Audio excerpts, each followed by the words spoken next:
ಎಲ್ಲ ಫ್ರೆಂಡ್ಸ್ ಎಲ್ಲರಿಗೂ ನಮಸ್ಕಾರ.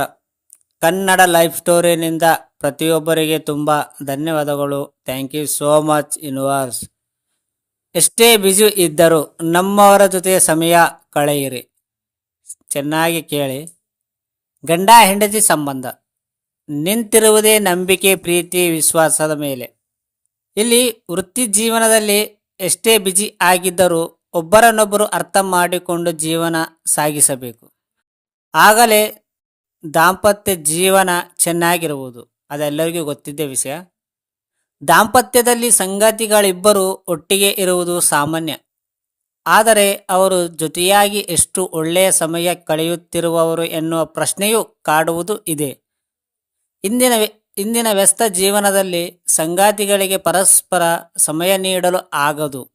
ಹೀಗಾಗಿ ಕೆಲವೊಂದು ಸಂಬಂಧಗಳು ಕೂಡ ಬಿರುಕು ಬೀಳುವ ಹಂತಕ್ಕೆ ಬಂದು ತಲುಪುವುದು. ಸಂಗಾತಿಗಳಿಬ್ಬರು ದೈಹಿಕವಾಗಿ ಹತ್ತಿರವಾಗಿದ್ದರೂ ಭಾವನಾತ್ಮಕವಾಗಿ ದೂರವಿರುವವರು. ಈ ದೂರವನ್ನು ಕಡಿಮೆ ಮಾಡಲು ಪ್ರಯತ್ನಿಸುವುದು ಅಗತ್ಯ. ಇದಕ್ಕಾಗಿ ಕೆಲವೊಂದು ಕ್ರಮಗಳನ್ನು ಅನುಸರಿಸಿಕೊಂಡು ಹೋದರೆ ಒಳ್ಳೆಯದು. ವಾರಾಂತ್ಯದಲ್ಲಿ ಸುತ್ತಾಡಲು ಹೋಗಿ.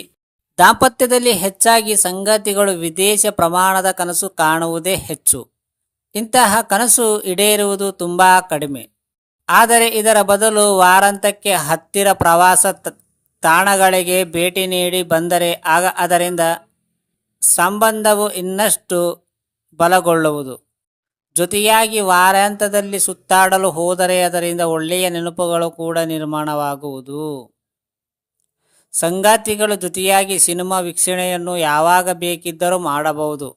ಮನೆಯಲ್ಲಿ ಕುಳಿತುಕೊಂಡು ವಾರಾಂತ್ಯಕ್ಕೆ ವಿವಿಧ ರೀತಿಯ ಸಿನಿಮಾಗಳನ್ನು ನೋಡಬಹುದು. ಪಾಪ್ಕಾರ್ನು ಅಥವಾ ಬೇರೆ ತಿಂಡಿಗಳನ್ನು ಮಾಡಿಕೊಂಡು ಜೊತೆಯಾಗಿ ಸವಿಯುತ್ತ ಸಿನಿಮಾ ನೋಡಬಹುದು. ಮನೆಯಲ್ಲಿ ತೊಂದರೆ ಆಗುತ್ತಿಲ್ಲದಿದ್ದರೆ ಆಗ ಥಿಯೇಟರ್ಗೆ ಹೋಗಿ ನೋಡಿಕೊಂಡು ಬರಬಹುದು. ಜೊತೆಯಾಗಿ ಆಟವಾಡಿ.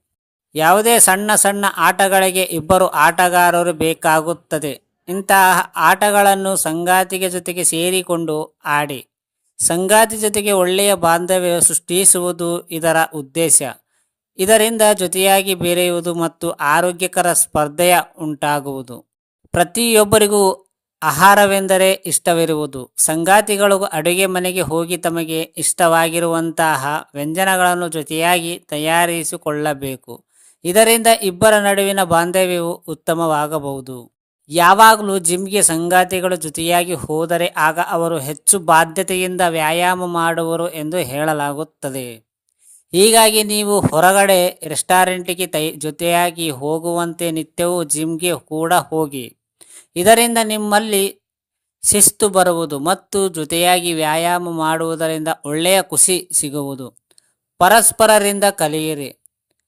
ಸಂಗಾತಿಗೆ ಏನಾದರೂ ವಿಶೇಷವಾದ ಕಲಿಯು ಗೊತ್ತಿದ್ದೀರಾ, ಆಗ ನೀವು ಅದನ್ನು ಕಲಿಯುವ ಪ್ರಯತ್ನಿಸಿ. ಆಕೆ ಅಥವಾ ಆತ ನಿಮಗೆ ಇದನ್ನು ಕಲಿಸಿಕೊಡುವ ವೇಳೆ ನಿಮ್ಮಿಬ್ಬರ ನಡುವಿನ ಪ್ರೀತಿಯು ಇನ್ನಷ್ಟು ಹೆಚ್ಚಾಗಲಿದೆ.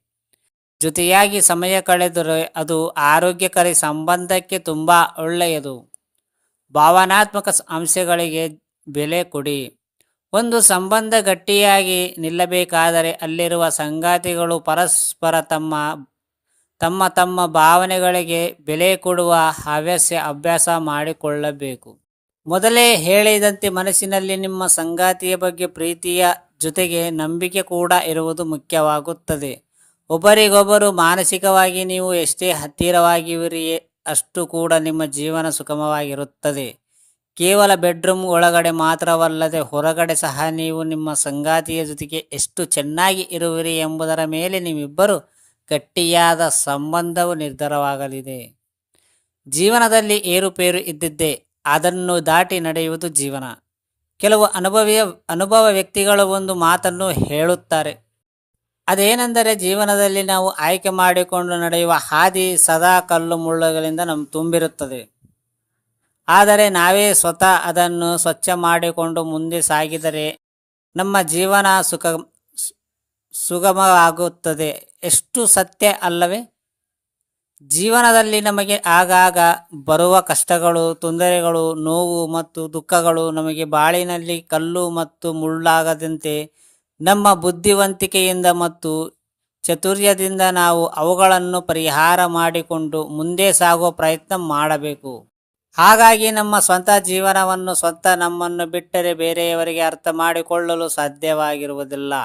ನಿಮ್ಮ ಜೀವನದ ಗುಣಮಟ್ಟ ನಿಮಗೆ ಅರ್ಥವಾಗದರೆ ನಿಮ್ಮ ಮೌಲ್ಯ ನಿಮ್ಮ ಸಂಗಾತಿಗೆ ಅರ್ಥವಾಗುತ್ತದೆ. ಫ್ರೆಂಡ್ಸ್, ಅರ್ಥ ಆಯ್ತಾ ಈ ಸ್ಟೋರಿ ಕೇಳಿದ ಪ್ರತಿಯೊಬ್ಬರಿಗೆ ತುಂಬ ಧನ್ಯವಾದಗಳು. Thank you so much universe.